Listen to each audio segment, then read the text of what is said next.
ప్రజాగళం టూర్లో వైసీపీ ప్రభుత్వంపై నిప్పులు చెరిగారు చంద్రబాబు. జగన్ హయాంలో జరిగిన తప్పుల్ని ప్రస్తావిస్తూ తీవ్ర విమర్శలు చేశారు. కూటమి అభ్యర్థుల్ని గెలిపించుకోవడానికి అందరూ ఏకం కావాలంటూ ఓటర్లకు పిలుపునిచ్చారు చంద్రబాబు. 3 రాజధానులు చేశాడంట.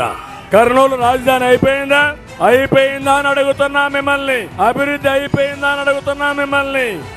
3 ముక్కలు ఆటాడి 3 రాజధానుల పేరుతో అసలు రాజధాని లేకుండా చేసిన దుర్మార్గుడు జగన్కు తెలిసిందే ఒకటే: రద్దులు, గుద్దులు, బొక్కుడు, నొక్కుడు, కూల్చివేతలు, దాడులు, కేసులు.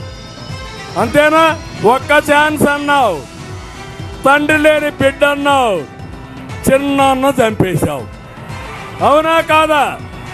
చిన్నాన్న చంపి చెల్లెల్ని జైలుకి పంపించాలని ఆలోచిస్తున్నావు. దోషుల్ని మాత్రం పక్కన పెట్టుకొని తిరుగుతున్నావు.